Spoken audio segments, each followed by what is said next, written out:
Desde el punto de vista profesional, ¿puede resumir qué obligaciones profesionales tiene un profesor? Claro, algunas han aparecido ya. Es decir, un profesor está en un contexto en el que, desde el punto de vista de la protección de datos, va a manejar mucha información personal.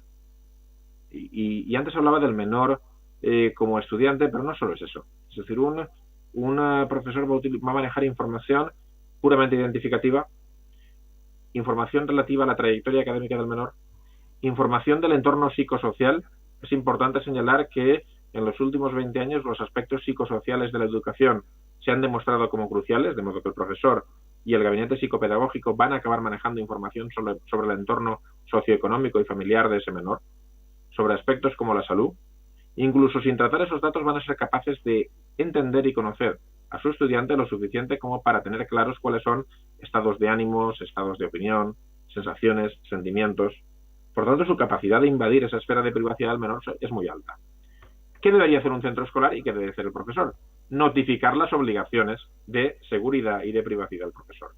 Son obligaciones muy básicas, pero oiga, utilice usted adecuadamente su usuario y su contraseña.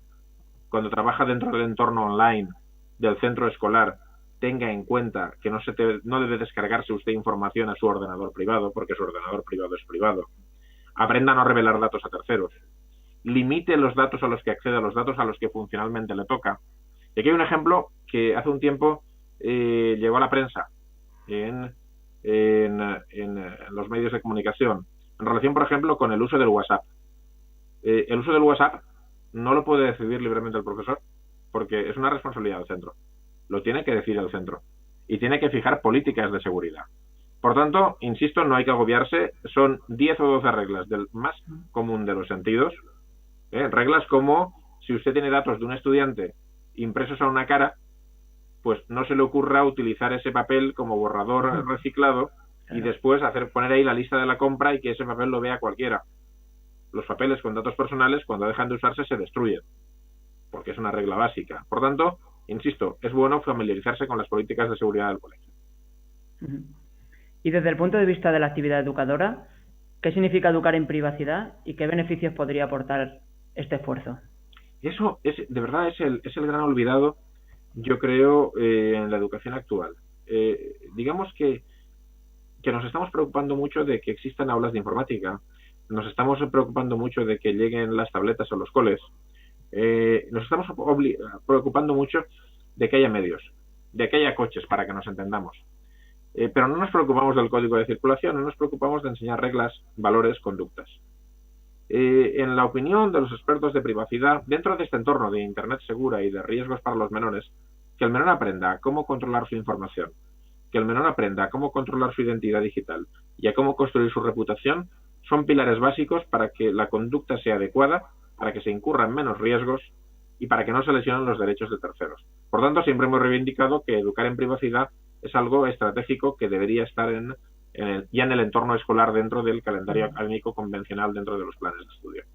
Sí, también es una de las cosas que pretendemos con este MOOC, que los profesores aprendan sobre estos temas para poder transmitírselo y formar a los alumnos. Así que perfecto, muchas gracias. ¿Podría resumir, vamos a ir con unos casos un poco prácticos ya para terminar, ¿podría resumir brevemente bajo qué condiciones podemos, por ejemplo, publicar un blog con información u opinión de los estudiantes? Claro, aquí entramos en una dinámica que va más allá de la privacidad, y es que no somos conscientes, y hemos visto muchos casos en televisión en los últimos tiempos en relación con blogs y también con Twitter, de que cuando ejercemos nuestro derecho a la información o a la libertad de expresión, tenemos los mismos derechos que un periodista, pero también las mismas obligaciones. Por tanto, es fundamental que cuando tengamos como actividad académica el desarrollar un blog, los menores previamente sepan cómo deben ejercer esa libertad de expresión. Sepan que deben respetar a los demás, que no deben lesionar su dignidad, que si utilizan una foto y captan una foto y aparece un tercero, deben obtener su permiso para realizar y subir esa foto. Por tanto, que aprendan un poco a ser periodistas con los derechos y las obligaciones de los periodistas. Y eso hará que la experiencia de aprendizaje sea doble, porque no solo aprenderán a montar un blog, sino que hay que respetar ciertas cosas. Y me he dejado una en el tintero que no quiero que se me olvide, y es la propiedad intelectual. Claro. Es decir, si vamos a montar un blog, la primera tentación es coger la primera foto que uno se encuentra en Internet. Eso la tenemos todos, hasta los adultos. Sin embargo, Es una pena porque hay multitud de repositorios de fotografías, de vídeo y de audio donde personas que quieren compartir su producción lo hacen con licencias gratuitas y perfectamente legales. Y además los promocionamos. Por tanto, es importante aprender a respetar la propiedad de los demás porque los creadores, igual que nuestros propios estudiantes cuando hacen un blog, quieren obtener un cierto respeto. Sí, de ese tema en concreto hablaremos en el módulo, creo que es el módulo 2, sobre licencias, las Creative Commons, y enseñaremos un poco repositorios para que los utilicen con plena seguridad. Y por último, ¿y todas estas reglas que aplican a un blog sirven también para Twitter y redes sociales? Sí, eso es importante, y ya lo había adelantado. De algún modo, no sé, por ejemplo, hemos asistido a debates, no me voy a meter en el contenido político de esos debates, respecto de afirmaciones racistas en Twitter. Bueno, una afirmación racista en Twitter, si no se contextualiza adecuadamente y agrede a una persona, puede ser un delito. Si uno no se va de rositas diciendo una barbaridad en Twitter. Una falsedad en Twitter, imputar un delito a un señor, pues puede ser una injuria, una calumnia en Twitter, igual que en el mundo real, igual que en la prensa. Por tanto, el conjunto de reglas que rigen en esta materia, rigen también en Twitter. Y es muy importante algo que es más sencillo, es decir, no hace falta darle una clase de derecho al menor, ni incluso recibir una clase de derecho para entender esto. Hay que respetar la dignidad de los demás. Cuando se publica una información, hay que decir la verdad. Antes de decidirse a publicar una información, hay que plantearse si eso es relevante o no, o es una estupidez, que no tiene ningún sentido.